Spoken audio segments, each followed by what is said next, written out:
vencedores! Eu sou a Lívia Biscotto, professora de português do Operação Concursos, e hoje vou falar sobre a redação para Banco Selecom.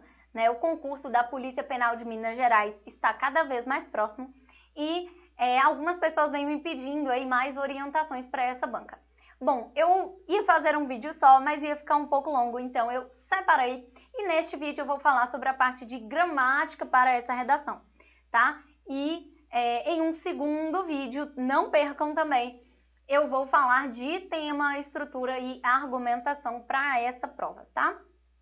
Mas eu quero lembrar também, já vou deixar o link aqui em cima de um texto, de um vídeo que eu já fiz aí sobre redação para Selecom, analisando o edital e várias coisas aí. Eu só quero recapitular que a banca valoriza muito a parte de gramática, tá? Então, se você está estudando língua portuguesa há um tempo, isso já facilita bastante, né? Porque redação vale 50% da sua nota, né? Você é obrigado a tirar pelo menos 60% dela, né? Desses 100 pontos. E 60 pontos são para gramática e 40 pontos são para o restante aí de conteúdo, certo? Então, é por isso que eu estou focando em gramática aqui. E esses aspectos gramaticais são divididos em 3, então eu dividi também esse vídeo em 3 partes, tá? Então, primeiro nós vamos falar de ortografia, depois de morfossintaxe e depois de pontuação e coesão, tá? Porque é assim que está dividido, né? Assim que estão divididos os critérios para o corretor avaliar, certo? Então, vamos lá, vamos começar. Primeiro tópico aí, ortografia. Bom, vou falar aqui de dicas, né, sobre os erros mais comuns que eu vejo. Pessoal, eu vejo muitas pessoas errando a acentuação, tá? Então, prestem atenção, estudem o novo acordo ortográfico nessa parte aí. E o erro que eu mais vejo é paroxítono terminado em ditongo, que precisa ser acentuada, né? E as pessoas escrevem sem acento. Então, vejam isso aí, treinem, prestem atenção. Paroxítono terminado em ditongo leva acento. E aí, na hora de escrever, a pessoa acaba deixando sem acento, na maior parte das vezes, né? É muito comum.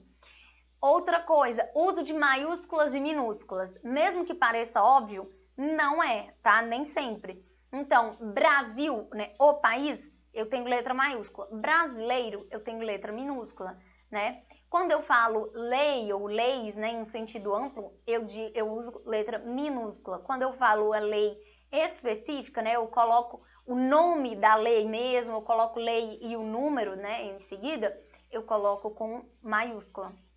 Quando eu uso estado de uma maneira geral, né, eu uso com minúscula. Se eu falar estado no sentido de governo, eu vou usar o E maiúsculo, né? Se eu falar de Constituição, também a Constituição de 1988, eu utilizo C maiúsculo também. Então, são várias coisas, são palavras comuns que aparecem e as pessoas trocam muito essa questão de letras maiúsculas e minúsculas. Isso é importante porque gera erro, tá? Então, esses são os tópicos mais importantes que eu queria trazer para vocês de ortografia. E vamos lá então ver como podemos evitar, né, perder pontos, como vamos conseguir uma pontuação um pouco melhor aí em ortografia. Às vezes, né, pode ser que você tenha alguma dúvida na escrita mesmo de alguma palavra, no sentido de, será que é um S ou um Z? Será que é um C ou SS, né? Será que eu devo usar o U ou é um L? É um I ou é um E? Enfim, esse tipo de dúvida assim, vá ao texto da prova, pode ser que exista já aquela palavra ali e você vai ver qual é a escrita correta e vai acertar, né? Então, não vai perder pontos com isso. E outra coisa, você vai, claro, fazer o seu rascunho, né? Porque escrever direto na folha definitiva não existe, isso não existe, tá? Você não vai fazer isso, você é meu aluno, tô conversando aqui com você, você vai fazer o rascunho, tá? E aí na hora de passar limpo, você vai conferir, ver se tem alguma coisa que você está em dúvida, se faltou alguma letra ou não, etc. E passar a limpo com muita atenção. Depois que passar a limpo, né, antes de entregar, leia mais uma vez, veja se está faltando algum acento e volte deixando, mesmo os acentos que você já colocou, evidencie, né? Ou seja, passe um risco por cima dos acentos mesmo, porque eles precisam estar visíveis, né? Se você fizer de uma forma muito fraca, pode ser que o corretor não veja. E aí, imagine só, é uma coisa que você sabe que você colocou e vai perder pontos mesmo assim, porque o corretor não viu. Então, muito cuidado, nós não queremos isso, né? E pior do que errar é você perder pontos por uma coisa que você sabe. Então, evidencie mesmo e preste atenção em tudo. Veja a letra, né? Pingue os seus Is, né? Veja pingo no I, pingo no J. Ah, parece frescura, mas não, isso é importante, tá? Faz parte da letra, facilita a legibilidade e é claro que o corretor precisa ler com fluidez, precisa ler bem o seu texto para entender e a leitura não ser prejudicada, né? Então, tudo isso faz parte, tudo isso é importante, beleza? Segundo tópico, a parte de morfossintaxe, né? Então, tudo que engloba, né, a morfologia e sintaxe. E o que eu vejo de mais comum, né, nesses erros são concordância, regência e crase, tá? Então, concordância eu tenho nominal e verbal. Na parte de concordância nominal, eu vou ter singular e plural, né? E a questão de feminino e masculino. E aí, os erros mais comuns que eu vejo são as expressões é necessário, é preciso ou é proibido com uma palavra feminina na frente, né? Porque olha só a regra. Por exemplo, se eu for falar de mudança, a mudança, posso colocar é necessário mudança. Ou então, é necessária a mudança. Viram a diferença? Quando eu acrescento o artigo feminino, eu coloco no feminino aquela palavra que vem antes, né? Então, é necessário mudança, tá no masculino, porque eu não tenho artigo depois, tá? Se for a mudança, eu tenho que colocar é necessária a mudança. No caso de proibido com proibida a mesma coisa, preciso e precisa a mesma coisa, certo? Então, o que vai mudar é a ausência ou presença do artigo. De regência, de concordância nominal, esse é o desvio mais comum que eu pego nas redações. E morfossintaxe é a parte de concordância verbal, tá? É a confusão entre singular e plural, tá? E às vezes a pessoa sabe. O que prejudica? É você conseguir saber qual é o núcleo do sujeito, né? Porque o verbo deve concordar com o núcleo do sujeito. Se você escreve uma frase em que o sujeito é longo, né? Ou seja, você tem uma expressão que é um sujeito composto por várias palavras, você pode ficar confuso, né? E não sabe com qual dessas palavras concordar. Então, já vou te contar aqui como descobrir. O núcleo do sujeito é aquela palavra que não é preposicionada. O núcleo do sujeito é aquela palavrinha, né, que não tem uma preposição antes dela, certo? Então, o que tiver, né, a preposição e os outros complementos, eles apenas estão ali complementando o núcleo, tá? Então, você tem primeiro o núcleo, aí depois preposição e complementos, certo? Então, o núcleo é aquela parte que não tem preposição. Você coloca isso na sua cabeça e a concordância será feita com o núcleo do sujeito, beleza? Então, essa é a primeira parte aí de concordância. Mas, é claro, o que vai te facilitar na hora de acertar a concordância? Você não fazer frases longas, né? Porque se você colocar frases muito longas, realmente você vai se perder. Então, com frases menores, mais organizadas, você vai identificar com facilidade, né? Cadê meu sujeito? E onde está o núcleo dentro desse sujeito aí? Sobre regência e crase, né? Vamos recapitular aí. Regência é o uso correto das preposições. Então, cada verbo ou cada nome vão exigir ou não preposições, tá? E crase, né? Eu já tenho um vídeo sobre crase aqui no canal, mas resumidamente, né, o conceito é a preposição a e o artigo a, né? Então, eu vou ter a crase onde eu colocar uma preposição a. E para saber onde eu devo colocar a preposição, eu preciso do conhecimento de regência, certo? Então, vou citar aqui para vocês as regências que eu mais vejo as pessoas errarem, tá? O visar, né? O verbo visar, quando tem o sentido, né, de ter como objetivo alguma coisa, né? Visar como almejar ou ter como objetivo, ele precisa da preposição a, certo? Então, eu vou visar a alguma coisa, e se essa coisa, né, se essa palavra que vier na frente for feminina, eu utilizar o artigo a, aí eu vou ter crase, né? Por exemplo, visar a melhoria, isso tem crase, né? Porque eu visar a e a melhoria, tem duas letras a, isso se torna uma crase, né? Um a com acento grave. E isso também acontece com as palavras acesso, direito e devido, tá? Porque você tem acesso a alguma coisa, direito a alguma coisa, ou algo ocorre devido a alguma coisa. Então, depois desses três nomes, né, se eu tiver como complemento palavras femininas, eu vou utilizar crase, né? Então, se eu colocar, por exemplo, né, acesso à internet, tem a crase aí, né? Porque acesso a e a internet, certo? Se eu tiver direito à internet, né? Direito à internet. Então, eu tenho uma crase aí, direito à internet tem crase.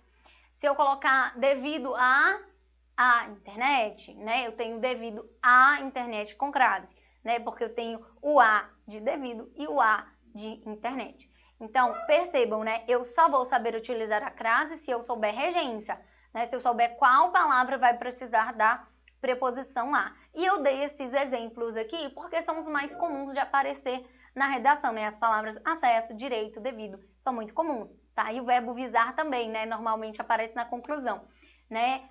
Essa medida, né, deve visar a alguma coisa, certo? Então, eu estou dando essas dicas aqui para vocês. Mas é claro que as possibilidades são muitas, né? Então, e lembrem-se, né? Eu tenho também o curso separado por módulos, né? Eu tenho o curso completo da PPMG de português, mas também eu tenho o curso separado de concordância, né? Apenas concordância, e tenho o curso separado de regência. Então, se você precisar de algum deles, estará aqui no link, né? Vai estar na descrição do vídeo o link desses módulos aí, se você precisar. Terceiro tópico, parte de pontuação e coesão. O que mais gera erros dentro de pontuação é vírgula, né? Então preste muita atenção. Porém, não adianta você estudar pontuação sem ter um embasamento, sem saber sintaxe, sem saber análise sintática, né? Porque você precisa dominar as regras de vírgula, e as regras de vírgula são compostas pelos nomes, né, de termos sintáticos. Bom, quais são os erros mais comuns? Quando as pessoas colocam vírgula entre o sujeito e o predicado, né, ou seja, entre o sujeito e o verbo, isso não pode ser feito. Quando colocam uma vírgula entre o verbo e o complemento, né, ou entre o verbo e o objeto, então isso não pode ser feito. Ou, né, quando elas colocam um adjunto adverbial deslocado e não separam por vírgulas, tá? Então, vocês estão percebendo aqui, né? Se você estudou sintaxe, você sabe do que eu estou falando. Se você não estudou sintaxe, vai estudar, porque senão você não vai entender, tá? Mas a questão do adjunto adverbial deslocado que eu falei aí, né? Quando eu tenho um termo com a função de um advérbio que indica uma circunstância, né? O lugar normal dele é ao fim da frase, no fim do período. Se eu coloco no meio ou se eu coloco no início, eu vou separar por uma vírgula obrigatoriamente. Ou se estiver no meio, eu coloco entre vírgulas, né? Quando for um adjunto adverbial longo, né? 3 ou mais palavras, isso é obrigatório, né? Quando é muito curto, né? Se for tipo uma palavra, 2 palavras, aí é facultativo. Até 3 palavras você pode colocar a vírgula ou não. Bom, mas de qualquer forma, isso é apenas algumas dicas, né? Eu não vou me delongar aqui falando sobre as regras de vírgula, você tem de buscar. Eu já disse aqui quais são os erros mais comuns. Estude agora algumas coisas aí por sua conta também.